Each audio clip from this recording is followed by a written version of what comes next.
నమస్కారం. ఇది బెంగుళూరులో జరిగిన యథార్థ సంఘటన. ఒక అపార్ట్మెంట్లో ముగ్గురు నివసించేవారు. కీర్తి, రవి భార్యాభర్తలు. వాళ్లకు ఒక పాప. రవి ఆన్లైన్ జాబ్ చేస్తూ ఇంటిలో ఉండి డబ్బులు సంపాదించేవాడు.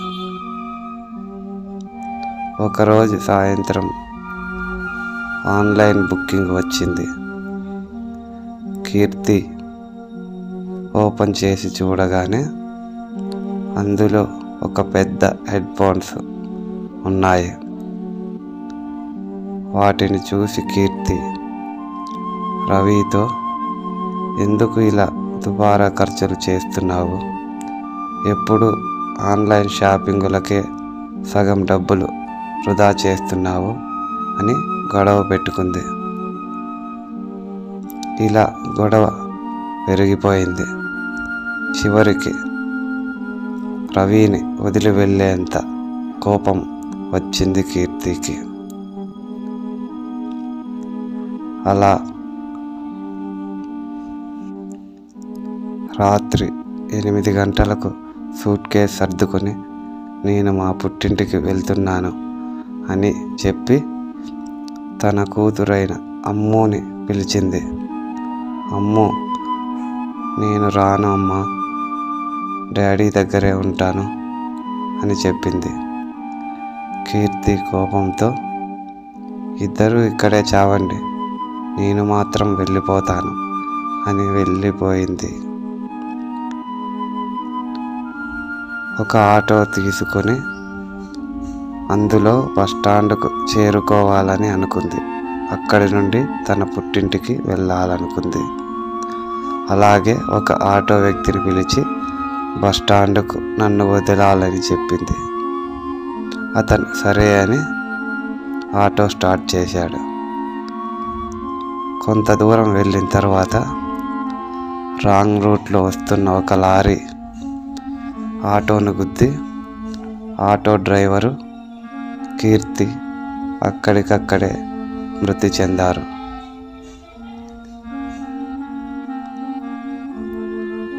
ఎవరో అటువైపు వెళ్తున్నవారు చూసి ఆ బాడీలను హాస్పిటల్కు తరలించారు. కానీ ఇక్కడ అపార్ట్మెంటులో రవి, నేను పొరపాటు చేశాను, కొంచెం కోపం తగ్గించుకొని మాట్లాడి ఉంటే బాగుండేది అనుకొని టెన్షన్తో ల్యాప్టాప్ ముందు పెట్టుకొని వర్క్ చేస్తున్నాడు. కానీ మనసు నిలబడడం లేదు.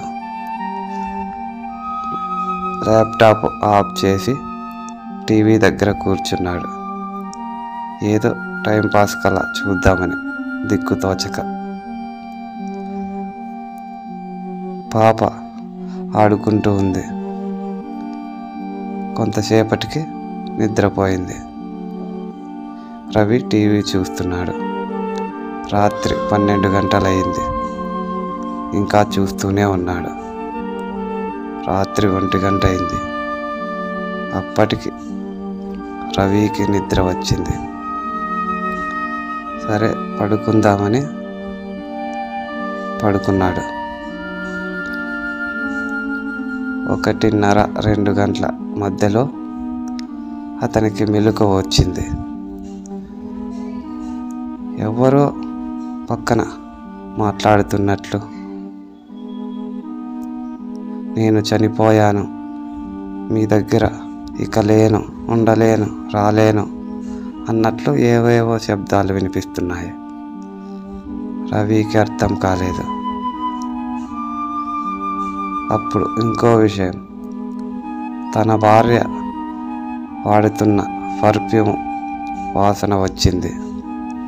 రవికి ఆ గుసగుసలు, ఈ పర్ఫ్యూమ్ వాసన కొంత భయాన్ని కలిగించాయి.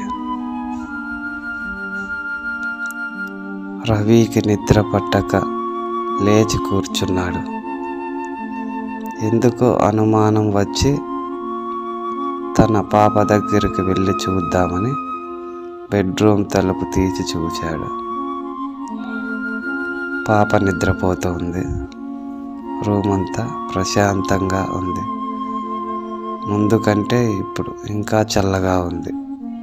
బెడ్రూమ్లో ఏసీ ఆఫ్లోనే ఉంది, కానీ చాలా చల్లగా ఉంది. తను ఆడుకుంటున్న బొమ్మ కింద పడిపోయింది. కానీ ఆ బొమ్మ వైపు చూస్తే ఏదో భయంకరంగా అనిపిస్తోంది. ఎందుకంటే అమ్మో ఎప్పుడు ఆ టెడ్డీ బేర్ బొమ్మ పక్కనే పెట్టుకొని పడుకొని నిద్రపోయేది. కానీ ఈరోజు మాత్రం కింద పడి ఉండడం చూసి నేను పాప దగ్గరే పడుకుంటాను అనుకొని అక్కడే పడుకున్నాడు. కానీ కొంతసేపటికి మళ్ళీ అవే శబ్దాలు. నేను చనిపోయాను, ఇక మీ దగ్గర ఉండలేను అని ఏవేవో గుసగుసలు మాటలు వినిపిస్తున్నాయి. మళ్ళీ రవికి భయం వేసింది. రవికి ఇంకా నిద్ర పట్టక బెడ్రూమ్లో నుంచి మళ్ళీ హాల్లోకి వచ్చాడు. అక్కడ ఒక విచిత్రం ఏమిటంటే తన భార్య గొడవ పెట్టుకొని వెళ్ళేటప్పుడు తన హ్యాండ్ బ్యాగ్ తీసుకొని వెళ్తున్నప్పుడు రవి అందులో నా డబ్బులు ఉన్నాయి, అక్కడ పెట్టి వెళ్ళు అన్నాడు. అప్పుడు ఆమె కోపంతో నువ్వు వద్దు, నీ హ్యాండ్ బ్యాగ్ వద్దు, నీ డబ్బులు వద్దు అని హ్యాండ్ బ్యాగ్ విసిరేసి వెళ్ళిపోతుంది. అది అక్కడే ఉంటుంది. కానీ ఇప్పుడు చూస్తే ఆ హ్యాండ్ బ్యాగ్ టేబుల్ పైన ఉంది. అది గమనించి రవికి ఇంకా భయం వేసింది. ఇంకా ఆ రాత్రంతా రవి నిద్రపోలేదు. నిద్రపోతే ఏవో మాటలు, ఏవో గుసగుసలు వినిపిస్తూ ఉన్నాయి. భయంతో తెల్లవార్లు జాగారం చేశాడు. ఉదయం లేవగానే తన భార్య మీద కోపం తగ్గడంతో ఫోన్ చేశాడు. కానీ స్విచ్ ఆఫ్ వచ్చింది. అప్పుడు ఇంకా కంగారు పడ్డాడు. వాళ్ళ అత్తామామలకు కాల్ చేశాడు. కీర్తి వచ్చిందా అని. రాలేదు అంటారు. గుండె వేగంగా కొట్టుకోవడం మొదలైంది. ఎంత గొడవ పడి భార్య వెళ్ళిపోయినా ఆమె లేని లోటు ఎవరూ తీర్చలేరని అర్థం చేసుకున్నాడు. కానీ ఏమి లాభం, ఆమె చనిపోయింది. ఆ విషయం ఇంకా రవికి తెలియదు. అలాగే ఎవరిని అడగాలో అర్థం కాక ఉండిపోయాడు. మధ్యాహ్నం 12 గంటలకి ఒక ఫోన్ కాల్ వచ్చింది. రవి లిఫ్ట్ చేయగానే పోలీసులు మాట్లాడారు. ఏమంటే, కీర్తి మీ భార్యేనా అన్నారు. అవును సార్ అన్నాడు. మీ భార్య యాక్సిడెంట్లో చనిపోయింది రాత్రి.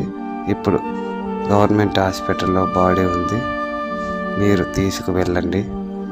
ఏమి జరిగింది అని విచారించారు. రవి జరిగింది చెప్పాడు. అప్పుడు రవి అనుకున్నాడు, అంటే రాత్రి నా చెవిలో వినిపించిన మాటలు కీర్తి చెప్పిన మాటలేనా? అది నా భ్రమ కాదు, నిజమే అనుకున్నాడు. పాపను స్కూల్కి పంపించి మీ అమ్మను పిలుచుకొని వస్తానని చెప్పి ఆమె బాడీ తీసుకువచ్చి వాళ్ళ అమ్మా నాన్నకు కబురు చేసి అందరూ బంధువులు వచ్చిన తర్వాత అంత్యక్రియలు చేసి ఒంటరిగా ఉండిపోయాడు. అమ్ము ఏడ్చుకుంటూ ఉండిపోయింది. ఫోన్ చేయి నాన్న, నేను మాట్లాడాలి అమ్మతో అంది. మీ అమ్మ మొబైల్ నెంబర్ కూడా మార్చిందమ్మా, ఫోన్ చేయలేను నేను అన్నాడు. అలా కొన్ని రోజులు గడిచిపోయింది. ఇప్పుడు తండ్రి కూతురు ఇద్దరు మాత్రమే ఉన్నారు. ఆ అమ్మాయి పెద్దదయింది. రవి ఇప్పటికీ పెళ్లి చేసుకోకుండా తన భార్య జ్ఞాపకాలతో ఉండిపోయాడు. మీ జీవితంలో కూడా ఇలాంటి సంఘటనలు జరిగి ఉంటే కామెంట్ చేయండి, వీడియో చేస్తాను.